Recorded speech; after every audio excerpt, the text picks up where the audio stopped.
Siddur Snippets is generously sponsored by the Saka family and as well by Elad and Avram Foreman. We're in the bracha of Alat Tzadikim. We've been discussing V'sein Sachar Tov L'chol Abotchim B'Shimcha Be'emes, that we ask Hashem in the merit of these 5 righteous categories, and the 6th, Aleinu, hopefully we are among them, that Hashem should give a good reward, not stam a reward, but a good reward to all those who are Botchim B'Shimcha Be'emes, who trust in His name.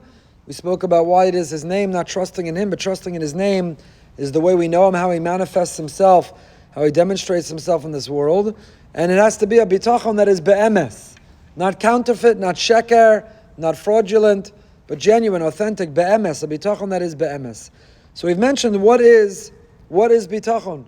Why do we ask Hashem to reward those who display bitachon in His name, as opposed to emunah, as opposed to dveikus? We have several mitzvahs in the Torah, or at least words in our vocabulary, that seem that they're synonyms, but there are of course important differences between them. And there's much to say about it, and we've said much in our Living with Emunah Shir about it. Now is not the time, but I'll just try to succinctly share with you the insight of the Chazon Ish. Chazon Ish has a wonderful work called Emunah and Bitachon. It's actually made up of several chapters. Only one of them is on Emunah and Bitachon, but that chapter is how the whole Sefer is known. It's a wonderful Sefer. It's written in a somewhat poetic Hebrew, but recently a new translation of it came out that gives access to it. Other translations also are wonderful. And in that chapter on Emunah Bitachon, the Chazon Ish defines what Bitachon is and what it isn't.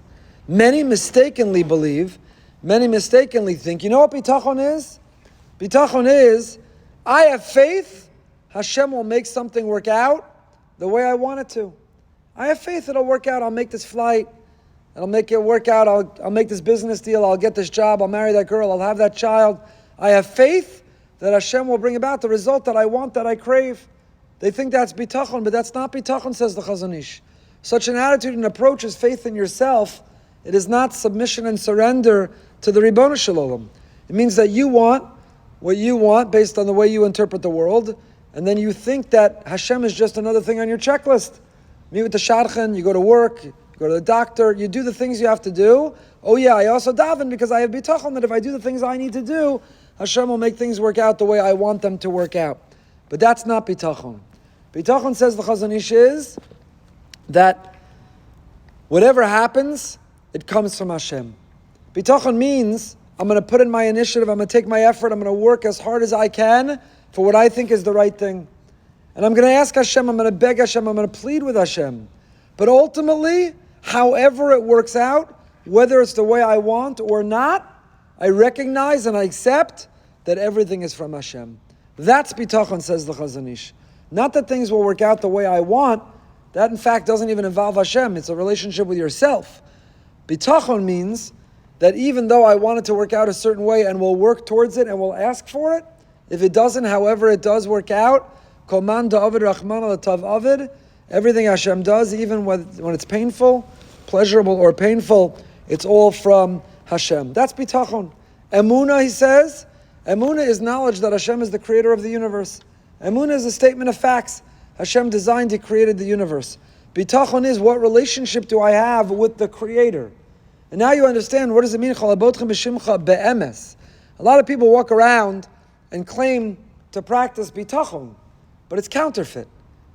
No matter how many times a day you say, Baruch Hashem, Amirtz Hashem, Chaste Hashem, Be'ezras Hashem, you could use all the lingo, but it's all words until it's action. It's all lip service until you put it into practice. Bitachon means, even when things don't go the way I want, or even when I'm worried about them, I'm nevertheless calm and tranquil because I surrender that Hashem is in charge, Hashem is in control. Chazon Ish writes an example. He gives an example. He says a person has a business. They've worked hard to build their business, their customer base, their livelihood. And across the street from them, a competitor opens the same business. So the temptation is, that's going to cut into my livelihood. I need to undercut. I need to make a sale. I need to keep my customers. I need to tell my distributor not to give to them, only to me. The temptation is, I've got to do more to earn what I earn, and I can't let them come into my business at all. Chazon Ish says, then you don't have bitachon. Because if Hashem is in charge, if Hashem is in control, there are enough customers and enough parnasa in the world for both of you to do well. So he says, you know what the righteous, noble thing is to do? Walk across the street, welcome him to town and say, how can I help you? Who can I introduce you to? What connections can I make for you? Because Hashem has enough for both of us to make parnasa. I saw that Chazon Ish. It's an amazing, remarkable level to live bitachon like that. A few years ago, I saw a story in Brooklyn, in fact, that won a medal from the city for this behavior. There was a fish market that burned down, a frum guy, and a competing fish store around the corner said, you know what?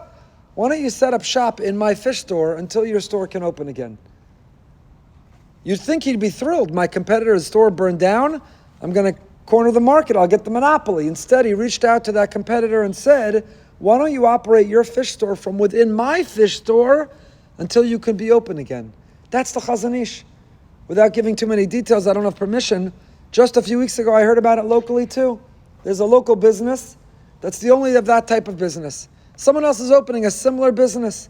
And instead of saying it's Hasagas Gvul and I'm taking you to a Din Torah and how dare you, the two met. And the one who has the existing business said to the other, welcome. What can I do for you? I'm glad you're going to be here. Because sometimes in the same business that we're in, sometimes my machines will break and I'm going to need your help. Sometimes your machine's going to break and you're going to need my help. So better we get along because there's enough for both of us to do well. Wow. What a level of bitachon. So it doesn't matter how hard you shuckle, how long your Shemona Esrei is in shul, how many times you say, Be'ezras Hashem, Chastei Hashem, Amirtz Hashem. What matters is when the rubber meets the road, in business and in life, in the moment does one realize Hashem has enough for all of us. I don't get bent out of shape. I don't get anxious. I don't get envious. I don't get arrogant. But I surrender. I realize Hashem is in charge. That's why it's V'sein Sachar Tov. Hashem give a goodly reward L'chalabotchem b'shimcha to all who believe, but be'emes. Not the lip service. They put it into practice. And then V'simcha keinu imahem, put our lot with those we'll pick up